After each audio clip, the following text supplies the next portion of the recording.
ഇത് ഫ്രൈഡേ നൈറ്റാണ്. ചേച്ചിയും ഫാമിലിയും ഉണ്ട് നമ്മുടെ കൂടെ. അപ്പോൾ ഡിന്നർ കഴിക്കാൻ വേണ്ടി ഞങ്ങളൊന്ന് പുറത്തേക്ക് ഇറങ്ങിയതാണ്. എവിടുന്ന് കഴിക്കണമെന്ന് പല അഭിപ്രായങ്ങൾ വന്നെങ്കിലും അവസാനം എല്ലാവരും കൂടെ ഒരുമിച്ചൊരു തീരുമാനം എടുത്ത് എത്തിയത് ചാല് എന്ന് പറഞ്ഞുള്ള റെസ്റ്റോറൻറ്റിലാണ്. ഇതിന് മുൻപ് ഒരു പ്രാവശ്യം ഞാൻ ഇവിടുത്തെ ഒരു വീഡിയോ ഇട്ടിട്ടുണ്ട്. ഇത് നമ്മുടെ എഴുപന്നയിലാണ് കേട്ടോ. എഴുപന്ന നീണ്ടകര റോഡിലാണ്. ഇവിടുത്തെ ഫുഡും ആംബിയൻസും രണ്ടും അടിപൊളിയാണ്. ഞങ്ങൾ എത്തിയ സമയത്ത് അത്യാവശ്യം നല്ല തിരക്കുണ്ടായിരുന്നെങ്കിലും ഒരു ഹട്ട് ഫ്രീ ആയിട്ട് കിട്ടി.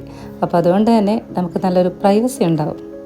നല്ല നാടൻ ഫുഡും ചൈനീസും അറബിക്കും അതേപോലെ സീ ഫുഡും ഒക്കെ ഇവിടെ കിട്ടും.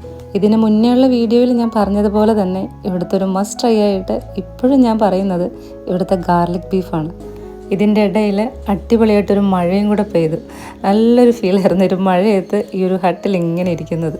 കൂടെ ഒരു ചൂട് കട്ടൻ ചായയും. അങ്ങനെ നല്ലൊരു ഡിന്നറൊക്കെ കഴിഞ്ഞ് പിന്നെ മഴയത്ത് ഒരു ചെറിയ ഡ്രൈവും.